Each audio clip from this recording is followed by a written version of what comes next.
опера балет театры бұл өзгөчө структурада, абдан татаал.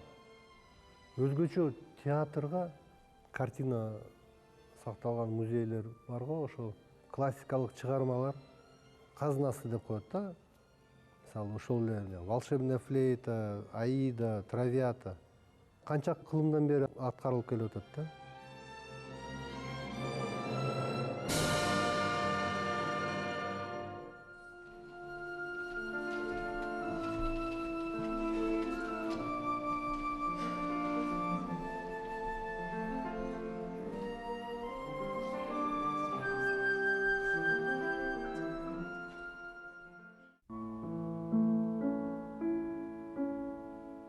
Нурматбек Болотов өзүнүн чыгармачылык жолун Абдылас Малдыбаев атындагы опера жана балет театрынын симфониялык оркестринде кларнет аспабында ойноп баштап, учурда ушул музыкалык театрдын башкы дирижеру катары музыкалык жүктү чоң жоопкерчилик менен улантып келе жатат.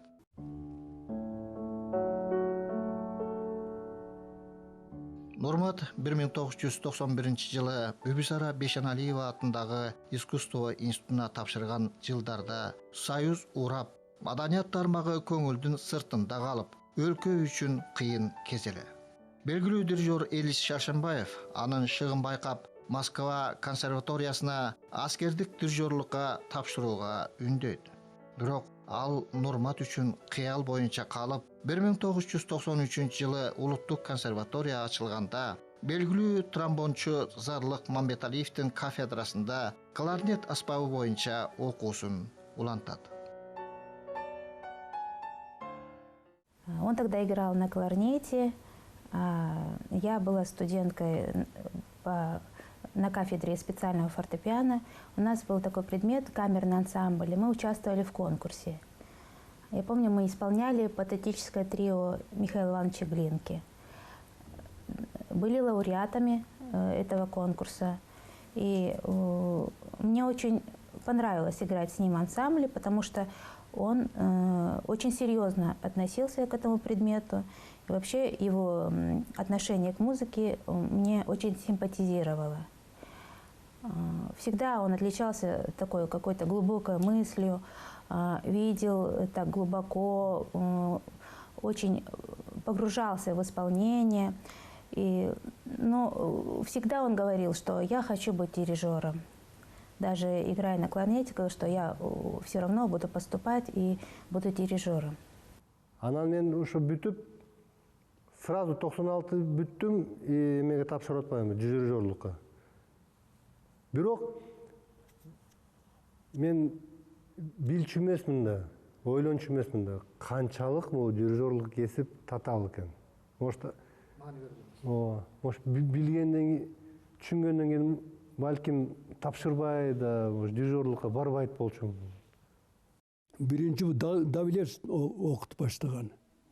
Давлерст окуп баштап, анан кийин экзамден айтыптыр, эме мен заниматься этем дептир.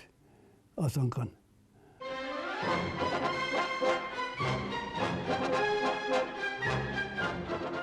Окуу менен катар Нурмат опера жана балет театрынын оркестринде кларнет аспабында ойноп, ишке орношуп 8 жыл иштейт да, жүрөгүндөгү тымызын максатына жетүү үчүн дирижерлордун иштөө ыкмасына ынта кое баштайт.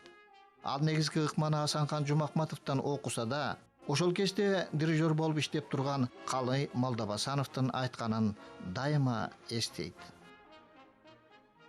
Сен хоть и учишься у Жумахматова, бирок менден да сабак аласың, потому что сен мени мындай тиктеп отурасың. Мындай. Менден да окуп атасың. Мен эле эмес, мына Рахат контрабаста турчу. Бизге чейин Тилигенов Бакыт. Баары менин таасирим силерге эме тийип атат деп айтчу.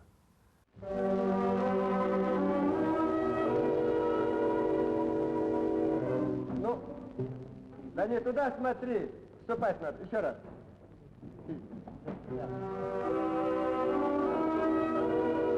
Внимание.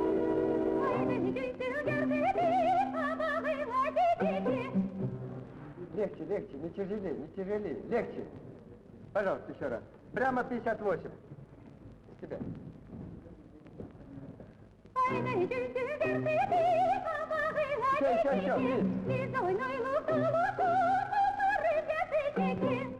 Егерде өзүнүн бир максат койгон мен болочок дирижер болом десе, ошол кишилерден канча тажрыйба алсаң болот. Ошо Нурматтын ошол кишилерден алган тажрыйбасы көрүнүп турат да. Потому что он оркестр знает изнутри, как работать, что требовать. Ну, это, я считаю, большой плюс для дирижера, который сам понимает, что, как вообще эту кухню, так скажем, оркестровую.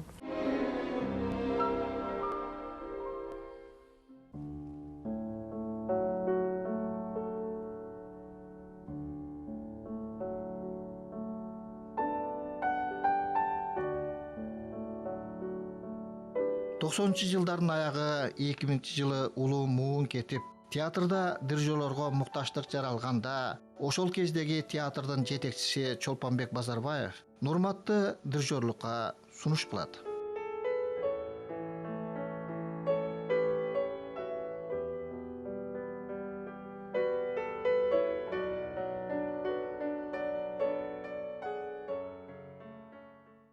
Оркестр албетте кесиптешибиз, коллегабыз пультка туруп атат, колдоп коелу деп биринчи эметет, жакшы эле.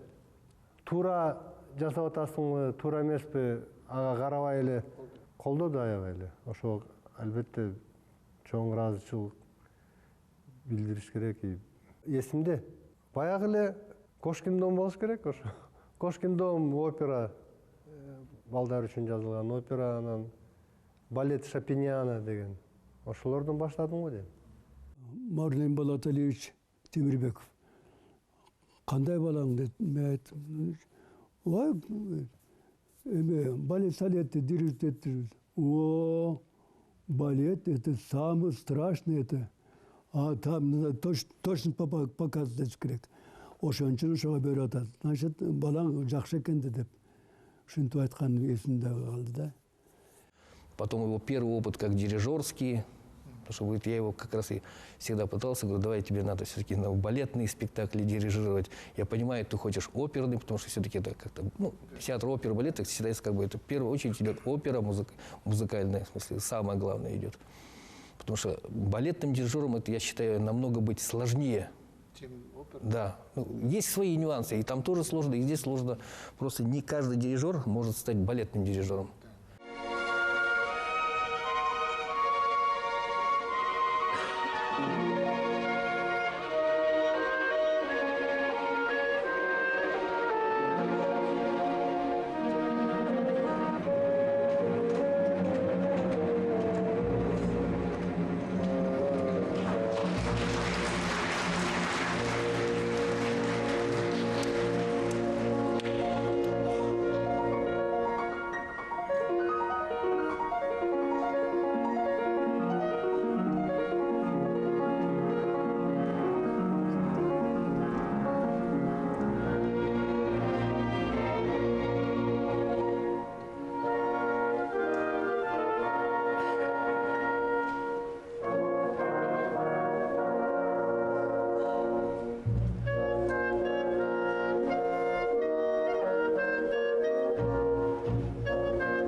Очень это такая тонкая грань, именно надо знать язык балета, движение балета, знать надо каждого солиста, его настроение поймать даже. Вот он сегодня может он в таком настроении, значит, надо ему где-то темп вперед дать, чуть-чуть быстрее.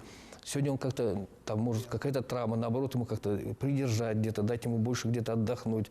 Это тоже такой, как дирижер должен видеть прям по глазам солиста, как с ним, это должен быть диалог у них, должен быть такой невидимый диалог идти. И у Нурмата это получается.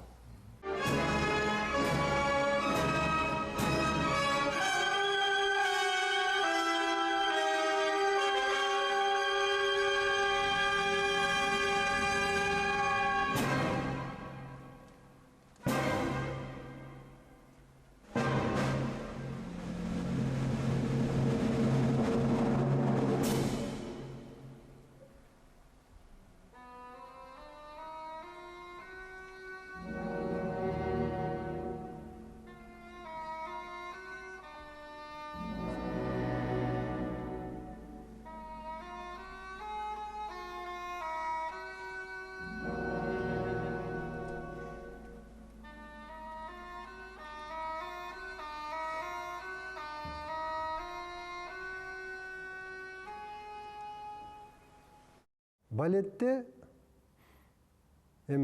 музыка дейбиз, эң негизгиси музыка да албетте.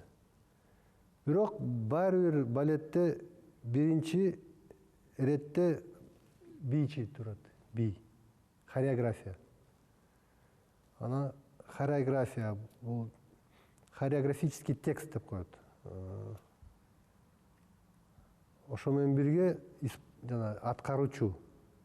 Ар бир аткаруучу ар кандай болот. Секиргени, тегеренгени, ылдамдыгы, бийиктиги, анан өзүнүн бою кандай, бийикпи же кыскаракпы, мүмкүнчүлүктөрү, кулагы музыканы угабы, укпайбы. У нас не делились, у нас дирижировали все могли. Ну, и Давлесов дирижировал, я сейчас не могу назвать, какие спектакли. И Калым Алдабасанович дирижировал балетными. Ну, еще плюс у нас еще был такой Таматоев, диригент, очень хороший человек. Вот я с ним работала, очень жалко, что он рано так ушел из жизни. Вот, он тоже балетными дирижировал и оперными, то есть не было, разграничений не было. Нет, не было. И Канеметов тоже он и оперный, и балетный дирижер.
На нашем уже опыте, еще вот мое первое балетмейстерство, еще в те годы, когда мы начали организовывать эти вот фестивали имени Бибисары Бишиналиевой, мы стали приглашать, это еще когда был главным балетмейстером, тогда еще был Уран Сарбагишев, вот при нем тогда еще, уже тогда Нурмат, тогда только-только начинающий дирижер был, но вот уже он как раз дирижировал всем приезжим звездам России и из дальнего зарубежья. Вот это.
Опералык дирижер бул чыгармачылык маанайды жараткан театрдагы башкы кыймылдаткыч күч.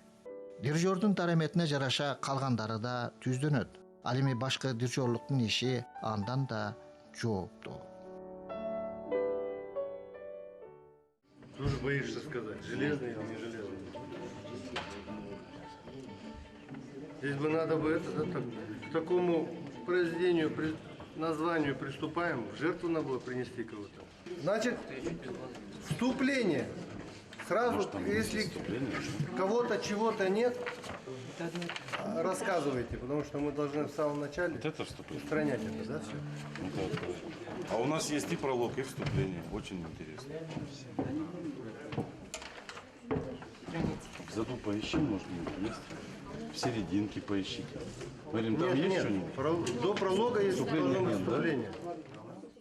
Операда болсо, опера эми ал музыкага баш ийишет баары.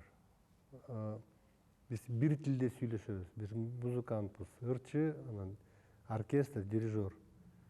Алар музыкальный партитура боюнча кетет.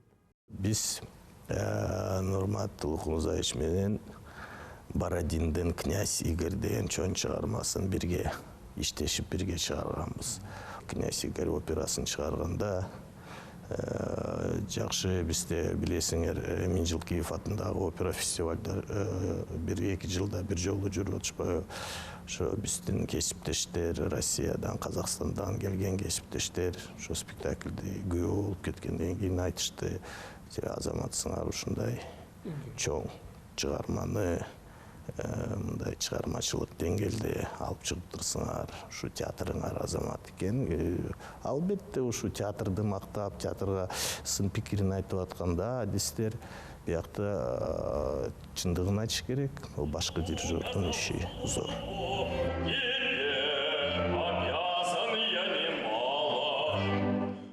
У каждого дирижера свой стиль, своя какая-то школа и поведение, так скажем, в оркестре. Это у всех разное. Такой аналогии очень трудно провести. Это невозможно. Каждый, в общем-то, индивидуален дирижер. Дирижердун жумушу бул атмосфераны түзүш керек. Атмосфера. Биякта и музыкант болушуң керексиң, и мугалим, психолог, терапевт керек болсо дагы. Ошо бул нерсе только жанагы практика, бул чоң эмеден өтүш керек да, чогултуш керек, тажрыйба. Улуу дирижер, мисалы, Темирканов деп. Ошонун сөзү бар. Дирижер 50 жаштан өткөндөн кийин дирижер болушу мүмкүн. 50 жашка чейин бул деген молодой дирижер деп коюлат. Когда у нас проходят спевки, то вот настроение такое, знаете, нормальное. То есть ты не трясешься, не боишься, ты можешь спросить. Даже делая замечания, это он делает очень тактично. И можно что-то свое предложить, и он это подумает, и примет или не примет. Но все это в такой деликатной форме, в хорошей.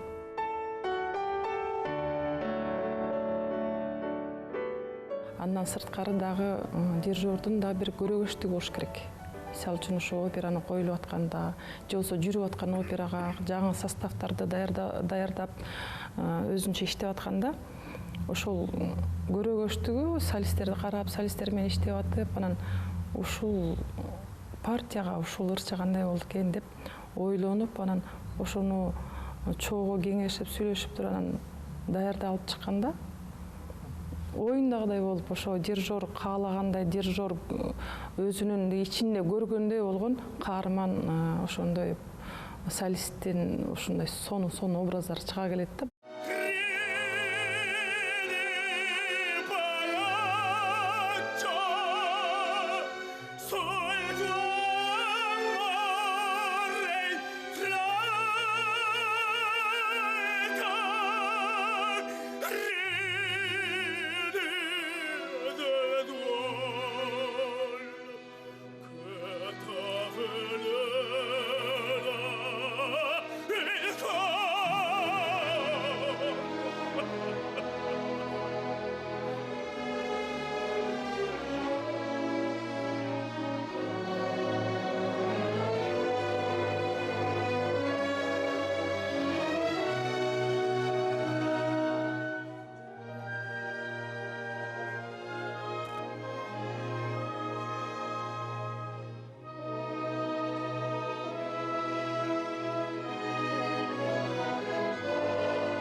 Мындан кийинки дагы биздин иштей турган жолубузга бир жакшы жолдор түзүлдү да. Анан ушул дирижердун сахнага чыгарып туруп, ошол жерде ырдатып, акыркы өзүнүн точкасын, өзүнүн көз карашын, өзүнүн жакшы тарбиясын берген жагынан ушул маэстроға терең ыраазычылык билдиребиз.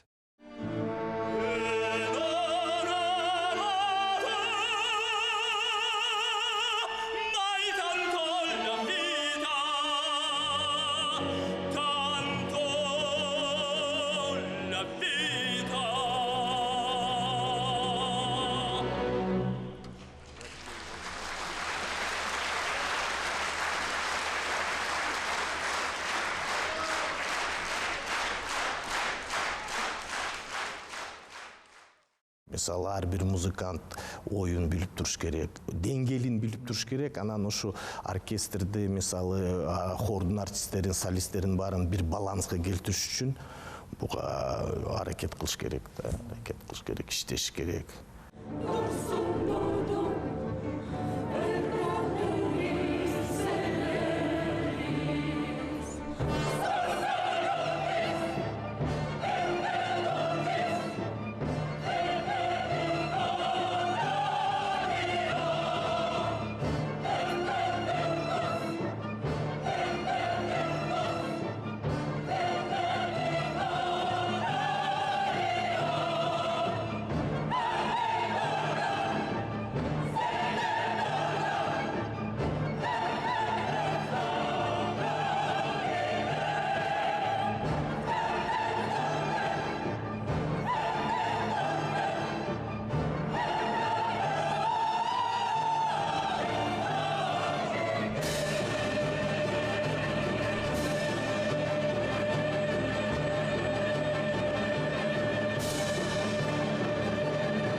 Ушул концерттик программа ошо вокалист алып чыга алабы, кандай алып чыгат? Мен ошону деген мүмкүнчүлүгү жетеби? Көрүүчүлөр кандай кабыл алат? Ошого чейин ойлонуп, анан көп ойлонуп туруп, анан ошо сунуштап, эмесе момундай иштейли, тигиндей иштейли деп өзү дагы фортепианода абдан жакшы ойнойт. Келип эле кабинетинде өзү эле иштеп коет.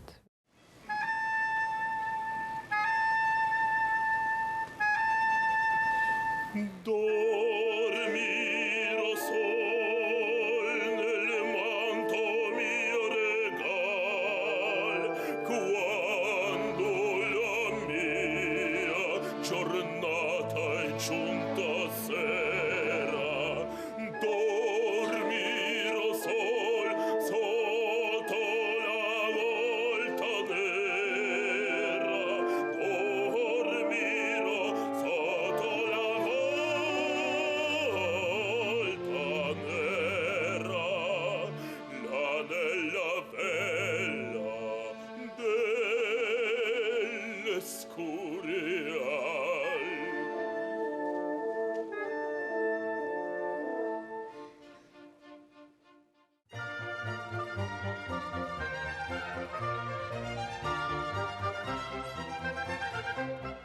Нурмат театрда жүрүп жаткан дүйнөлүк, орус жана кыргыз балеттик опералык спектакльдердин дээрлик баардыгына дирижерлук кылды.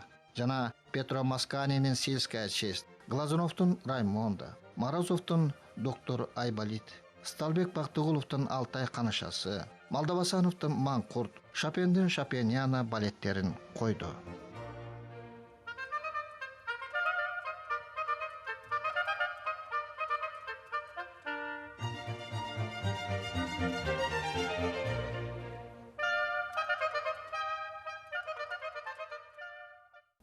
Анан кийин сельский честь болду.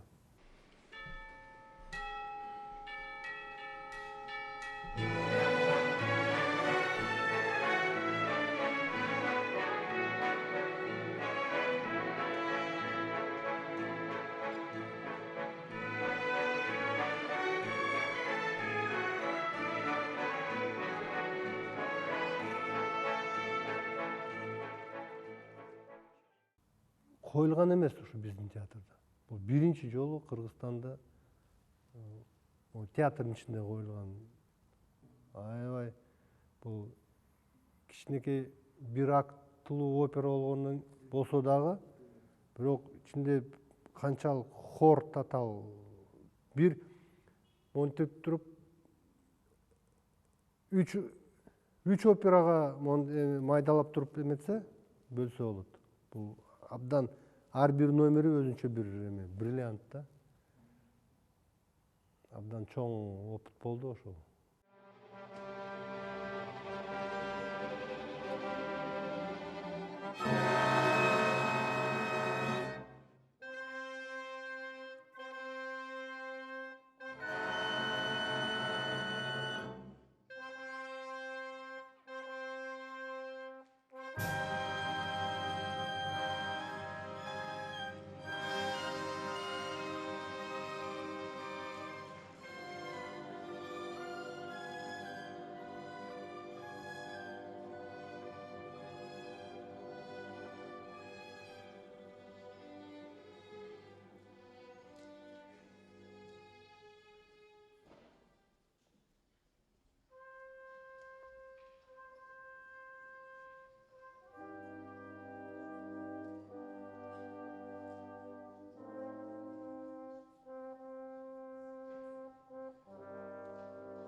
Когда приезжают мировые звезды к нам в театр с России, даже из-за рубежа, они очень добродушно,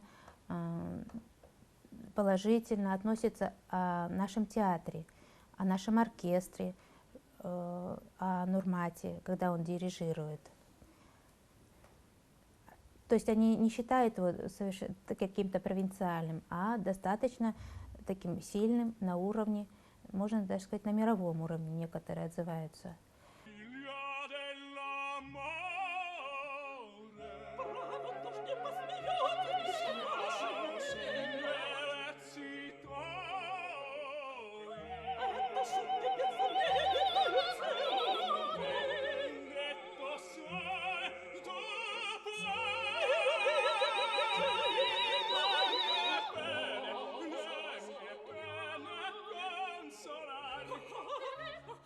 Oh,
мына кече жакында эле өзүңүз күбө болдуңуз.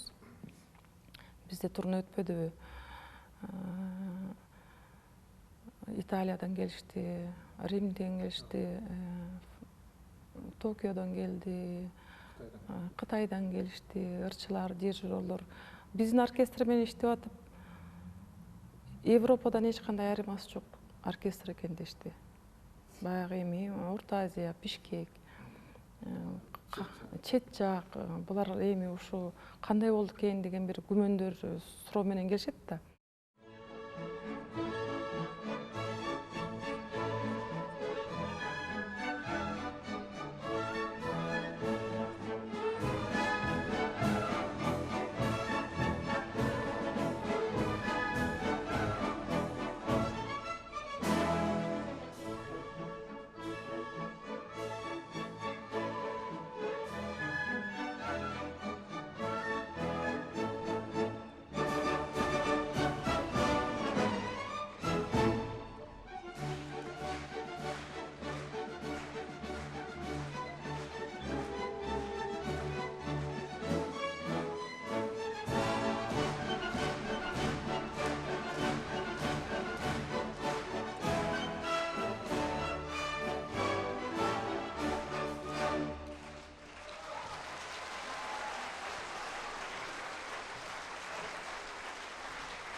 Ошон үчүн азыр биздин вокалисттердин, оркестрдин кандай укулуктуу, абдан жакшы эл кабыл алып атат, ыраазы болуп кетип атышат.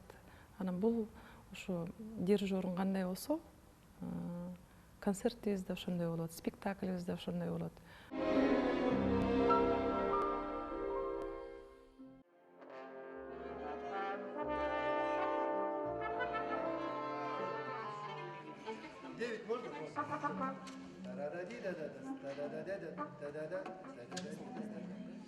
Потом трубы отдельно, да? Пам-пам-пам, да?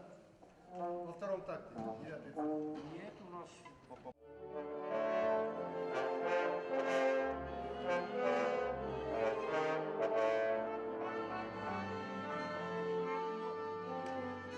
В девятой цифре вторая половина такта, второго такта, ретянута. Да. И ваши вот эти три ноты дают сигнал вступления. Так, дальше. Девятая цифра, спезанты. Есть, да? Мен айта албайм, Нурматулук мырза эч катуу диктатор деп баарын тизип койду дегенден алысмын, бирок андай деле нерселер болуш керек жумушта. Анткени элестетиңиз 60-дай музыкант алдыңда турса, сахнада бир 10-20-дай солист болсо, хордун артисттери бир 60-дай, уже 200-дөй адамды башкарыш үчүн 200 адамды тең бир ойго чакырып, бир ойду чыгарыш үчүн ага сөзсүз эрк керек, күч керек, акыл керек. Уруп, согуп кага берсең, артисттерге бирлер, андай да методика бар. Жесткая диктатура деп коет. Аны деле колдонсо болот. Бирок ыгын табыш керек да. Ошон үчүн мен ойлойм, башкы дирижерлукта иштеп атканда ыгын таап, анткени чыгармачылык адам билесиздер, ар биринин өзү мүнөзү бар, ар биринин өзүнүн көз караштары бар. Ошолордун баарын бириктирген үчүн көп акыл керек экен. Негизи бир жакшы талапты коюп, тартип болмоюнча жумуш жакшы болбойт го деп мен ойлойм да. Мен көз карашым, жеке көз карашым ошол. Анан бизде дагы жаштарды мындай тартипке салып, моундай болуш керек деп бир нерсени требовать этип, ошону жакшы иш алып барса ошондой. Бул жакшы нерсе да. Адам өзүнө ишенбесе, материалды так билбесе, бул любой чыгарманын мааниси болот да. Ошону кантип ошого жетиш керек, ошо эмне кылыш керек, ошо инструменттерди кандай жол менен ошо маанисине жетиш керек. Ошолорду билбесе, анан өзүнүн ондай диктаторлук эмелерди көрсөтөт болуш керек. Совет Союзу жок болгондон кийин театр мындай чоң гастрольгө чыга албай калган. Ар кандай себептери бар. Бирок айтып коеюн, мисалы мына Түрксой деген эл аралык уюм бар. Түрк тилдүү элдерди маданиятын чогултуп аткан. Ошонун демилгеси менен биздин театр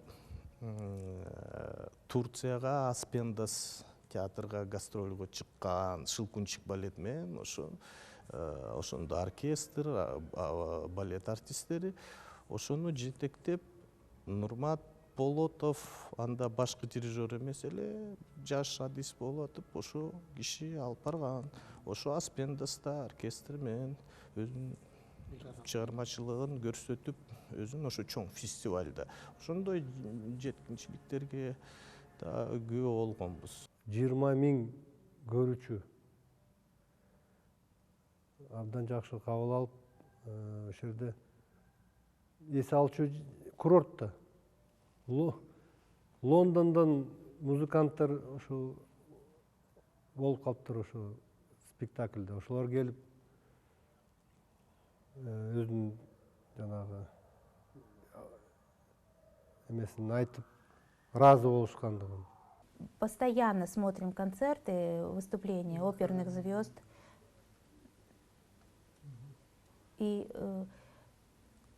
очень большое значение имеет то, что он все время находится в гуще информации именно мировой классики.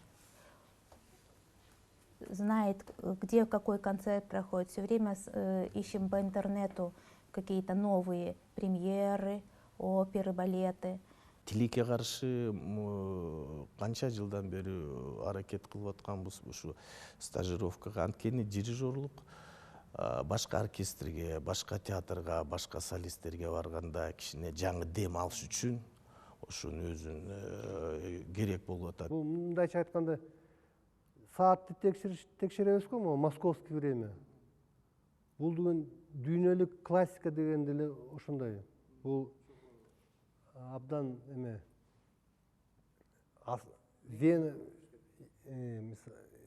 дүйнөлүк борборлор бар да. Вена, Милан деген, Петербург, Москва. Ошол жака обязательно балдарды окут жибериш керек. Мүмкүнчүлүк таап окутпаса башкача болуп калышы мүмкүн да.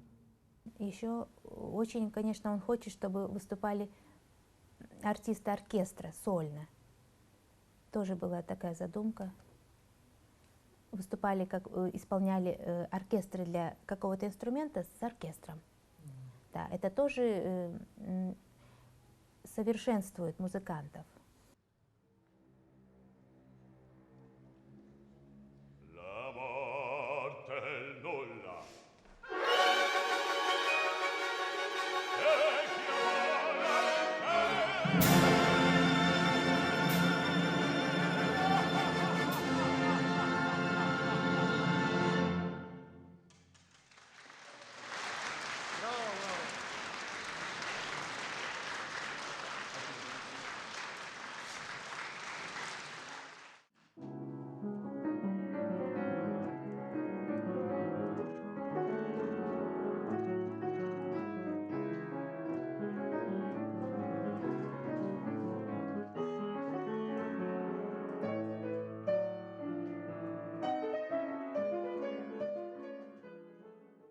Нурмат очень любит музицировать. Он музицирует все время. И дома, и на работе. Все время хочет слышать музыку. Сам играет на инструменте. Причем он играет разную музыку. От джаза, эстрады, какие-нибудь песни. Раз по телевизору что-то ему понравится, он тут же садится. Тональность подбираем, то есть у меня тоже есть какой-то слух, но у меня не абсолютный слух. Я сразу тональность не могу сказать.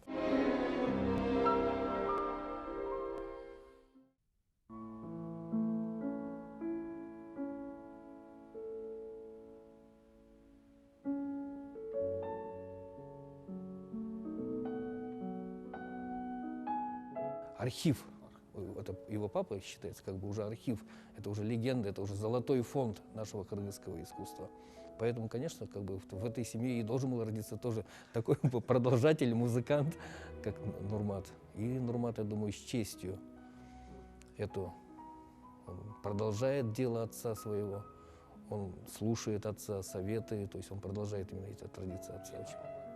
Если бы династия деп коет го, династия деген жакшы көбүнчө биздин театрда андайлар көп. Мисалы, бизде азыр балетти жетектеп аткан Кыргыз Республикасынын эл артисти Акан Аманбекович Нуртазин алды. Аманбек Нуртазиндин баласы. Бизде оркестрде инспектор болуп, оркестрдин инспектору болуп иштеп атат. Кыргыз Республикасынын эмгек сиңирген артисти Саид Бекмуратов ал чоң Казбек Бекмуратов, Саид Бекмуратовдун небереси баласы. Бизде балетте концертмейстер болуп Чечкей Мухтарова иштеп атат. Ал Хусейн Мухтаровичтин кызы. Мисалы, Нурмат Улукмурдаевич болсо, ал белгилүү Кыргызстандын баары тааныган Улукмурза Полотовдун баласы. Ушундай династиялар көп биздин театрыбызда. Ал да жакшы нерсе, анткени улап ата энелерибизден калган кесипти улап кеткен чоң жакшы. Мен деле атамды иштеп кеткен театрда башкы режиссер болуп, апам да СССРдин эл артисти Кайыр Гүлсатбаева бизде ошо артынан басып издерин. Нурматтын дагы бүт ошо театр менен эмес, үй бүлөнү дагы ошо чогуу бирдей балдарын дагы музыкага алып барып, музыка дүйнөсүнө киргизип чогуу заниматься эткендери мени абдан суктандырат да. Да, супруга прекрасная, виртуозный, это пианистка. Просто шикарная пианистка. Вот. И дети такие, и он отец такой, просто это вообще надо мечтать о таком человеке. Очень заботится о детях, очень ответственный. Это тоже, знаете, ну, не все мужчины такие. Асан Кожомжаров деп атпаймынбы, ошол курсташым бир жолу айтып калды училищеде окуп жүргөндө. Или биз биринчи курс консерватория белек. Жүрсөң бир концертке, бир пианистка бар. Ошону уксаң, шумдук ойнойт депчи. Анан чын эле барып концертте болуп калдык. Абдан жакты ошо бир кыз, жаш кыз чыгып. Азыр эсимде да Листтин бир чыгармасын, Хоровод гномов деген ойноп аткан угуп калдым. Көрсө ошол азыркы келинчегим турбайбы ошо Айганыш.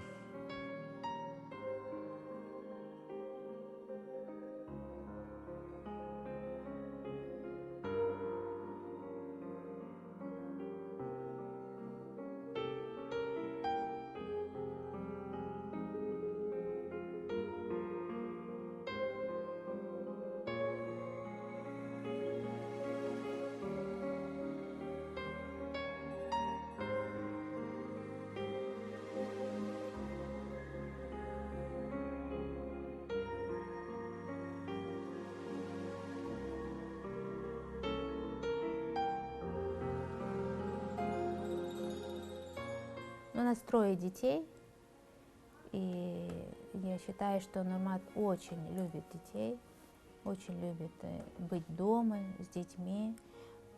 Это его как-то раскрепощает, успокаивает.